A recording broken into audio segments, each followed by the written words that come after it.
She's a conservative and I'm liberal, and yet we've been friends for almost 40 years. Everyone says you shouldn't discuss politics, religion, or money, and we say that's exactly what friends should be talking about.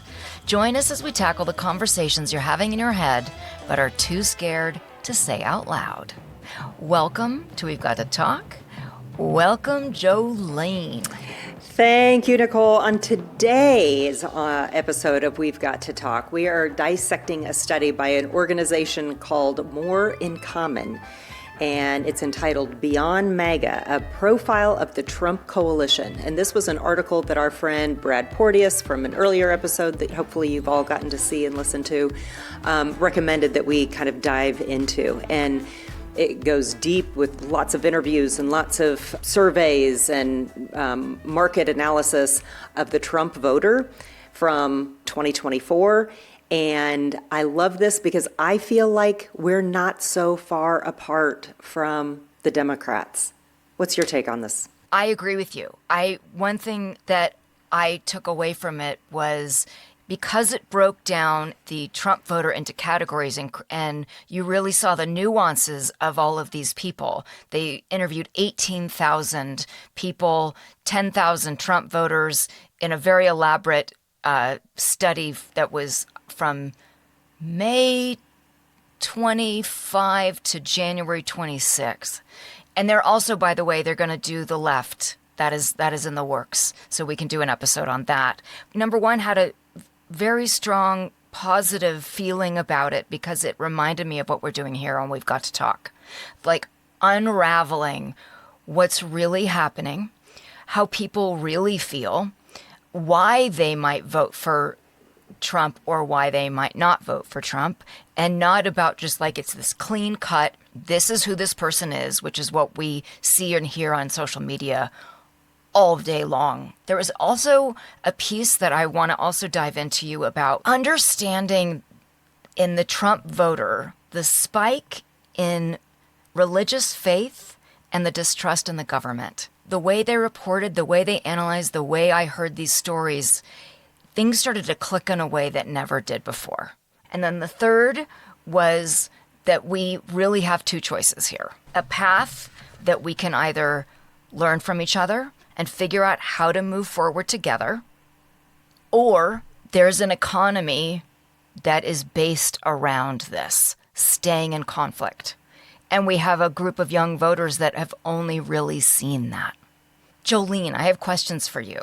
The way they broke down these Trump voters, it was the MAGA hardliner, it was the anti-woke conservative, it was the mainstream Republican, and the reluctant right. And they Which one do you think I was? I know. So here was the thing. And then they have these great graphics and they have great videos. We will put all this in the show notes so that you can follow along. And if you all are a Trump voter, please take the quiz to figure out what, quote unquote, you are. So as I was going through it, I was like, Jolene, because of course, yes, there are nuances, but then there were conflict in these categories. Yes. Because at times I thought she's totally an anti-woke conservative. But then part of their deal is that they're not religious. And I'm like, well, that doesn't really work very well. And then there were times that I was like, she's totally a mainstream Republican. And then I was like, and there was a couple things I'm like, I don't know. And then sometimes I thought you were a reluctant right. I never thought you were a MAGA hardliner. That is one thing I can tell you right? that I knew that it wasn't. Now, this doesn't totally work, y'all. I took the quiz, which doesn't work because I never voted for Trump. But if it's not clear, I was a reluctant right. That's what, because... Well, guess what? So was I. That's what I thought. And their questions are really good. So like you said, they interviewed 10,971 Trump voters and then 7,400 non-Trump voters and had over 18,000 total interviews. And so they did this over a wave. They had 6 different waves, so they did it at different times. So they tried to encompass, as we've talked about, there are so many things that are happening all the time that I'm sure what people thought before the ICE incidents of Minnesota, Yes. of Minneapolis, was probably different than after. So, I mean, they tried to really encompass, and even though they did the last ones in January of 26, they tried to get different phases of these Trump voters over the last year. Yes. Okay, so naturally, I'm always skeptical of any poll because I think they can be manipulated in any way that you want to manipulate the questions and have questions that would kind of lead you to kind of go one way. And so I'm always very skeptical. And I was with this one too, because some of the questions, like having to do with religion, you can't give a black and white answer because some of them were like, do you believe in evolution or do you believe in creationism? Right, and right. It wasn't that question, but the question was kind of like, do you believe in evolution to some degree? Do you believe that God created humans and that they've naturally evolved? I mean, so I feel like they really did a good job with the questions by not just making it like kind of guiding you into this is who you are.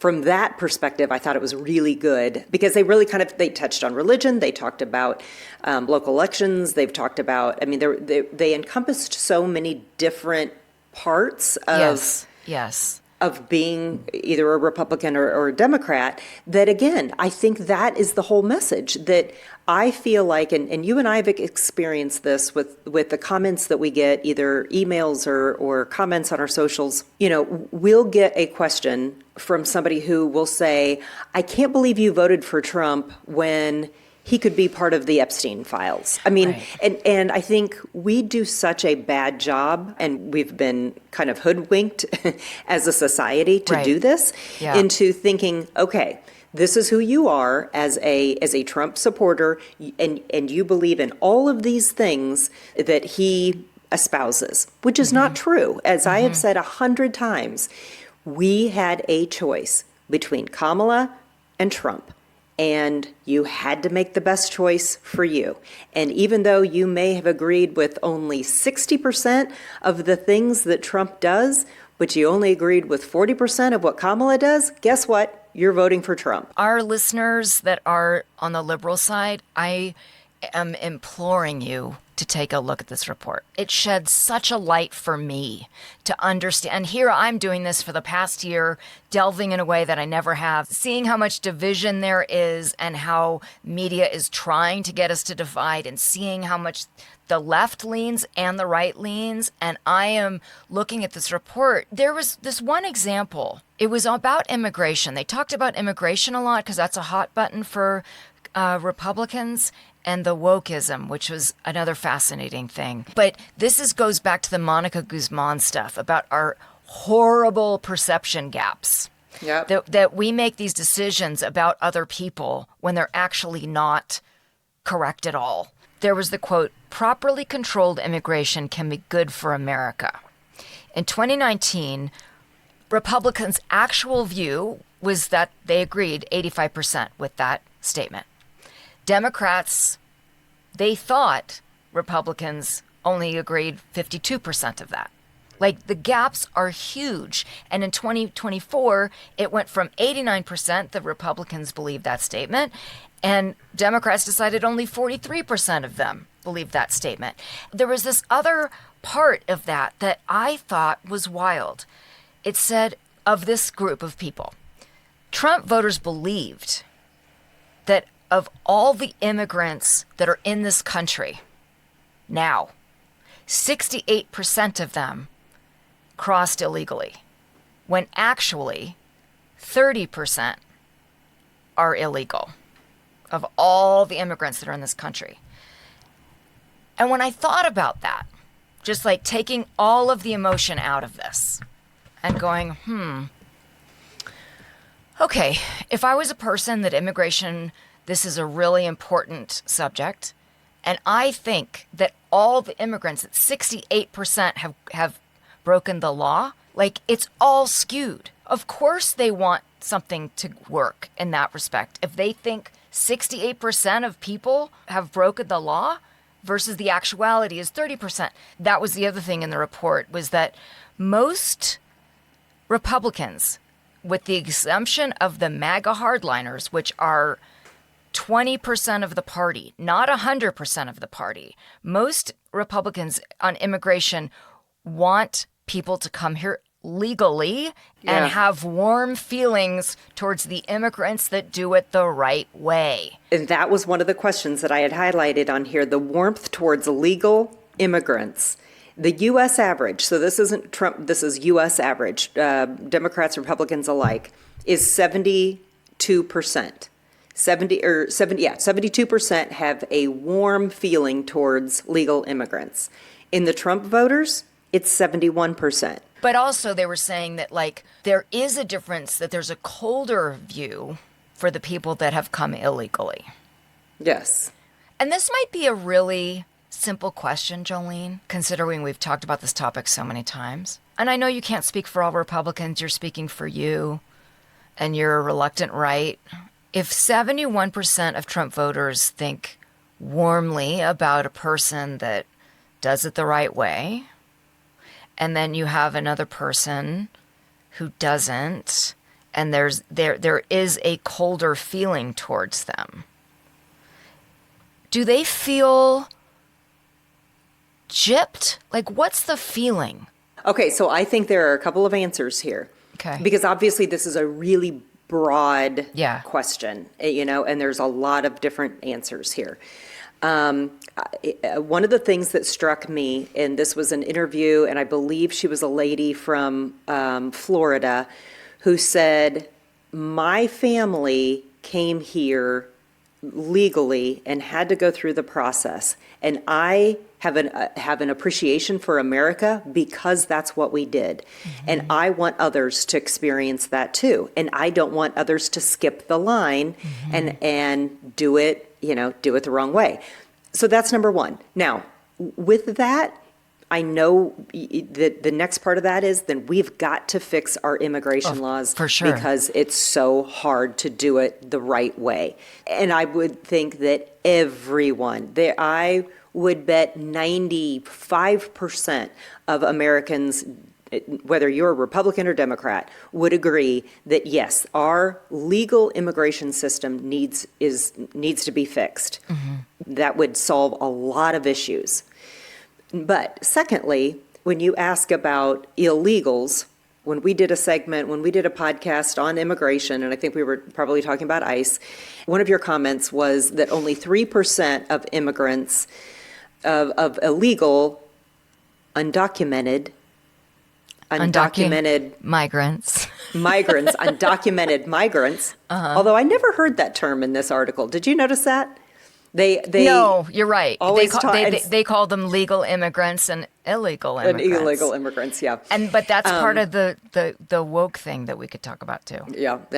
Okay, so anyway, that only 3% are criminals, right? Yes. Oh, Wasn't yes, that something? Yes, okay. Yes. If you look at what 3% of the 300 million illegals that are in here, so that still means that there are 90,000 criminal, illegal, undocumented people, humans, breathers, in this country. And so still 90,000 is a lot. So when you say that, what are the feelings towards those dangerous, that we don't want the dangerous immigrants in here, well, that's why. I mean, that if they're criminals, they should be deported. Again, a concept that I think 95% of Republicans and Democrats would agree on. We both agree that dangerous, criminal, illegals need to be deported. So then it's all of the others, all of the others that have, that I know personally, that you know personally, that, that pull at your heartstrings because you're going, they just wanted a better life. Mm-hmm. And by golly, if I was born in Mexico and my husband said, we're going to get you to America because we can have a better life, God love him, absolutely. I mean, that is the reality. So I just think there's so many different stories and different ways of looking at this that it's hard to say then, okay, this one gets to stay and this one doesn't. And number one, we got to fix the system. Well, the and system number has two, to be fixed. Yeah. And yes, and number two, we've got to realize that we are a country of laws.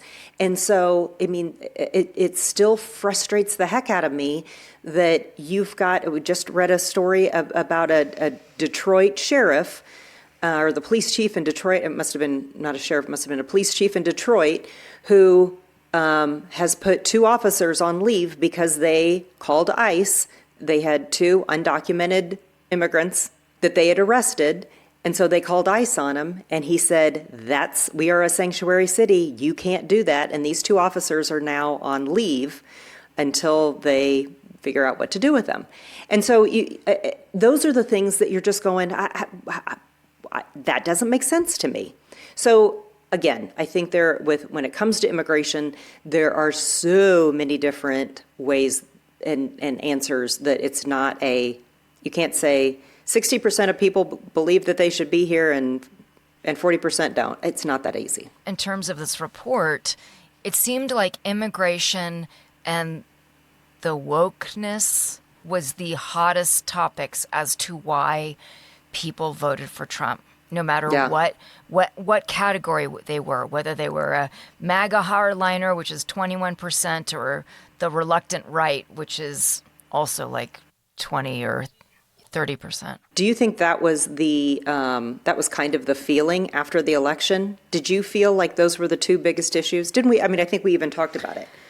You know, I have to be honest with you, because one thing that made in the report made it really clear was how many voters were honestly holding their nose. They just didn't like Kamala, or they didn't even know Kamala. There was a lot of, we didn't pick her. And even Democrats felt that way. Yeah, right. That were like, hold on, shouldn't we have a primary if Biden isn't going to run again? And so I think it became more clear how many people voted for Trump that were like, I didn't want her. I don't care. I just did not want her, because that meant more Biden. I didn't want that. And so that was a huge aha, because they also in the report have this whole grading system, and like any extreme faction of what you name it, whatever it is, like the MAGA hardliners, they are the loudest. And I'm just telling all of you listeners and viewers, they are not the majority. And liberals, I beg you to understand that these people are just loud and they're passionate. You're right. Yeah. Right. But they're not the majority. So the MAGA hardliners basically would gave Trump A's.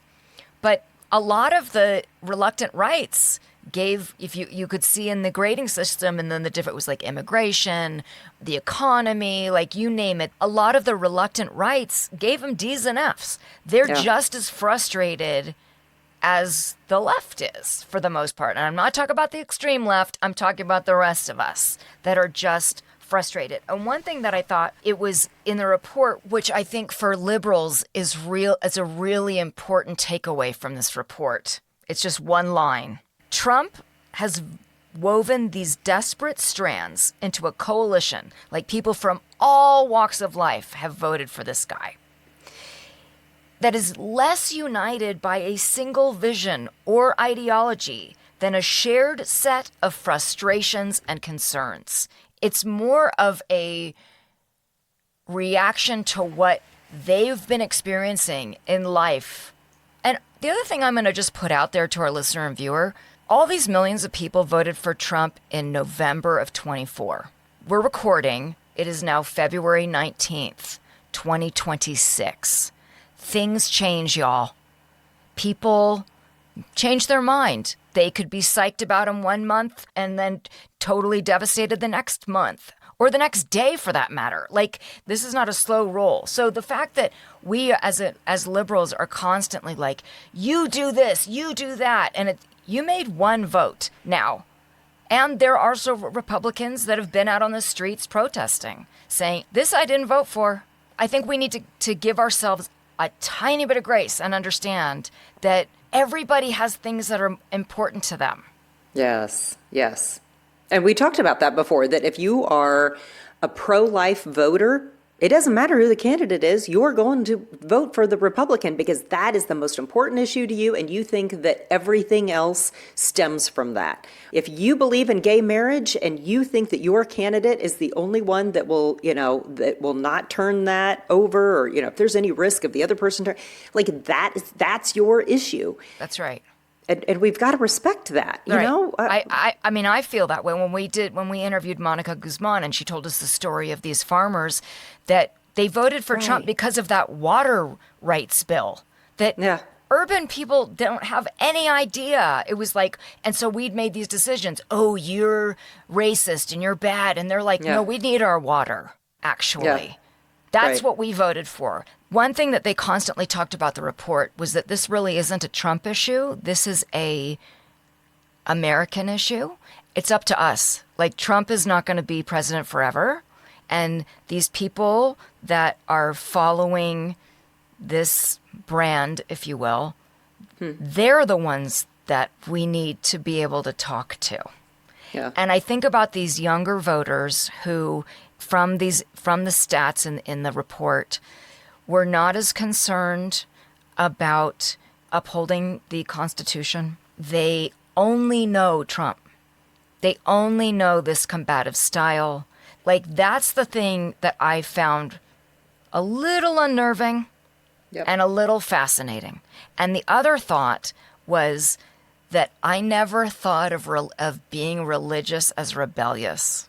And I'm fascinated by this. That question, like, I didn't even know that question existed. Do you see being part of an organized religion as a rebellious act?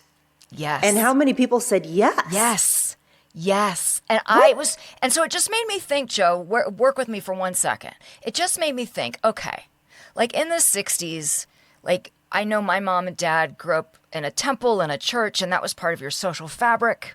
That's just what you did. You didn't really even question it, right? Yeah. And then the civil rights movement happened and hippie culture happened, not necessarily hippie culture everywhere. I don't want to belong to a church. I don't want to belong to a temple. I'm going to just free to be you and me it, okay? Yep. Da-da-da-da-da. You have this group of people that are coming up like that, and now you have between COVID and the cell phones and social media, and all these children are growing up isolated, alone, lonely, anxious, depressed.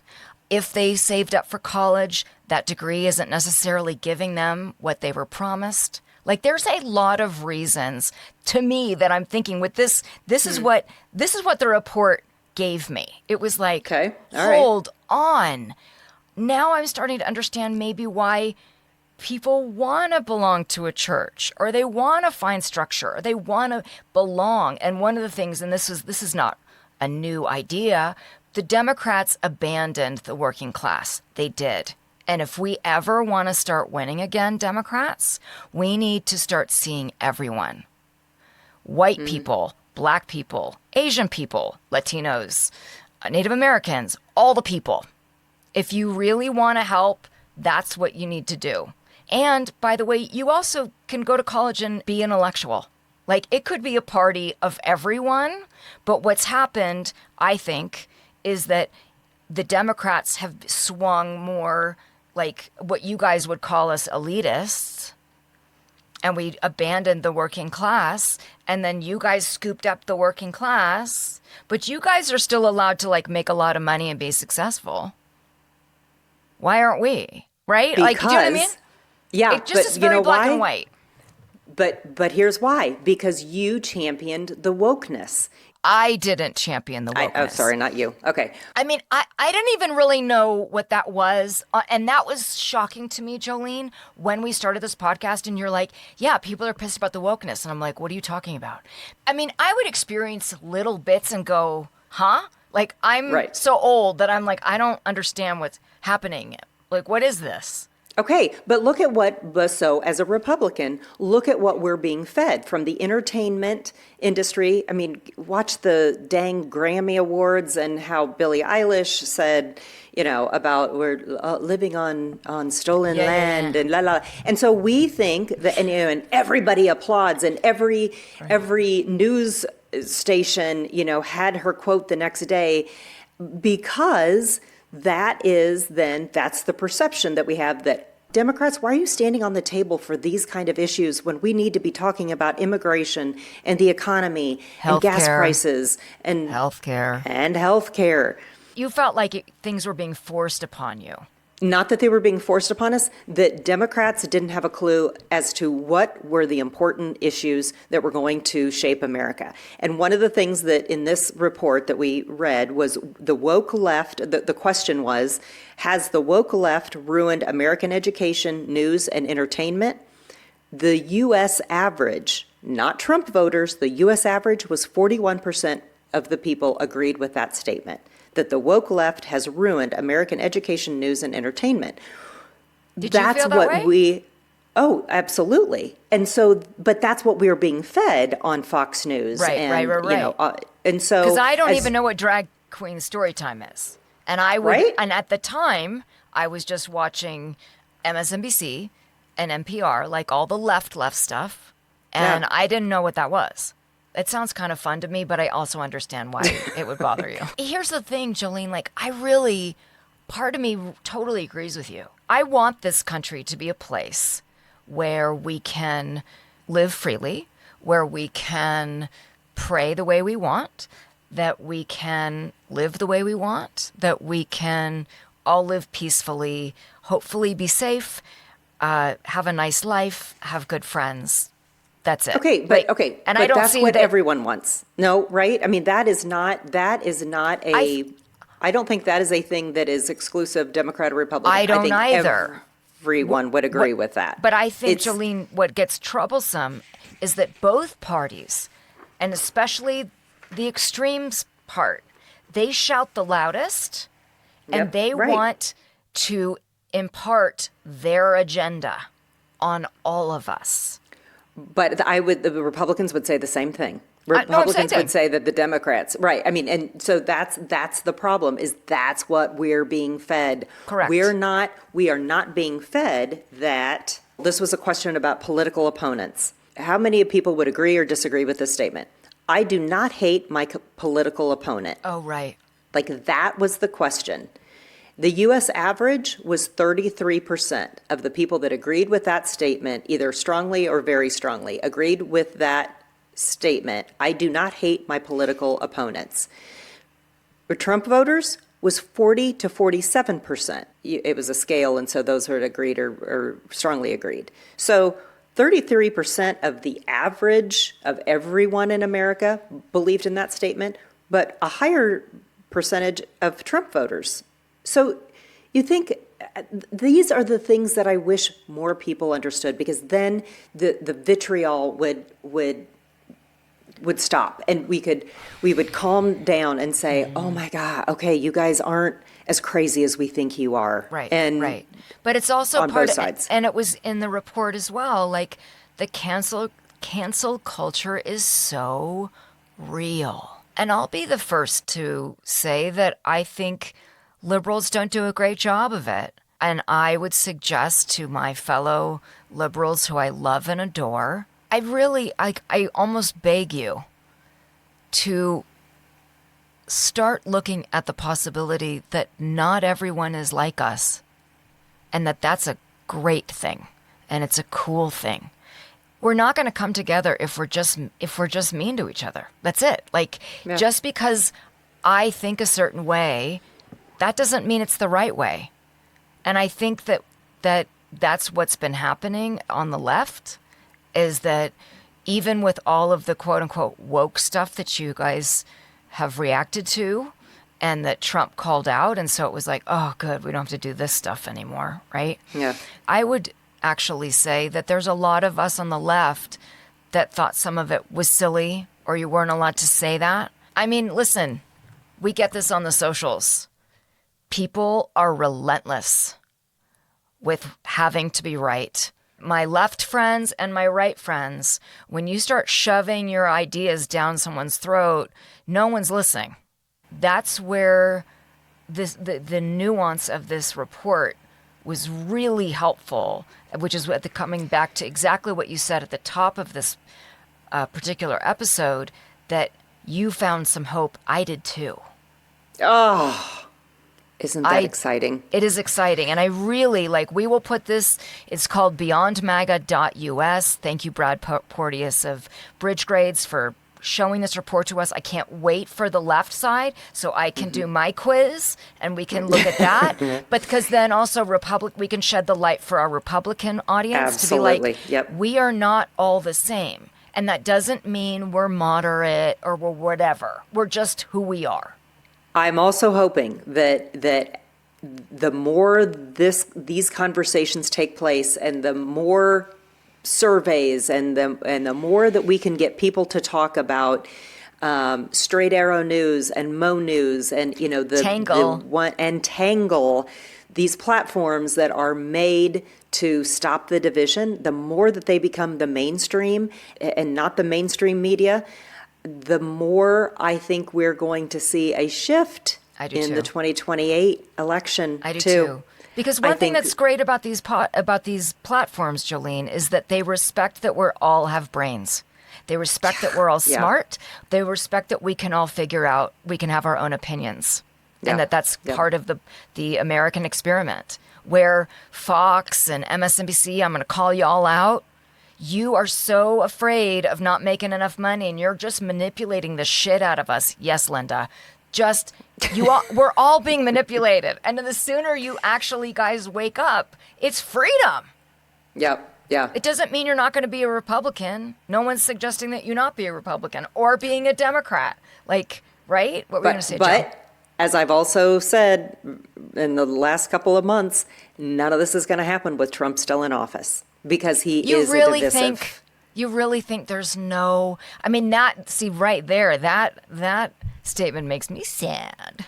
I know, but I'm just saying because he is such a divisive person that I feel like we need to move. Well, Congress on. needs to step up, right? Congress needs to step up. And I think also as we start seeing candidates emerge for 2028. It'll be interesting to see who takes on the different type of language and who tries to bring people together. The other part of this report was 2/3 of the country are an exhausted majority, and that was positive.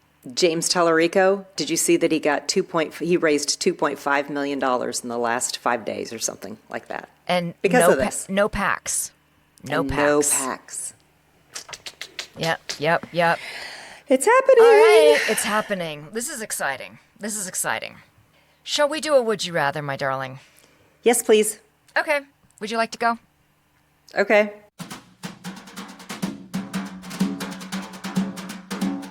Would you rather have to take a final in a class that you never showed up for Oh, God. all semester and forgot that you dropped the class and you never bought the book, and all of a sudden you had to take the final? Yeah. Or show up at the airport without any pants on? These are the two reoccurring dreams that I have a lot, and I don't know why. I would love if there are any therapists out there to tell me, why are these the two dreams that I have all the time? That's amazing, because when you said the showing up for a test that you dropped the class, I was like, that's an actor's nightmare. I have the actor's nightmare, which is you have to go on stage and you don't know what the play is. You don't know what the lines are. I mean, and that's a reoccurring dream for all actors. I've had it so many times. It seems like it's exactly what showing up for a test is, and not knowing. Yeah. It's the same sort of thing. Yeah. And why am I showing up at the airport without any pants? And I've got a suitcase, but I've already checked it. And I'm like, wait, can I get my suitcase and put some pants on? I think you should actually fess up to why. You're a, I want you're a to go. secret nudist. You're a I nudist. want to go. I want to go through. Yeah. I want to go through. I just want to make it easier for TSA. You're a Republican nudist. I don't think so. I would say I'm going to go with going into the class because I'll just make that shit up. It just is what it is. I really don't Okay. want to walk into the airport without any pants on. It might be cold. And then you have to sit on things.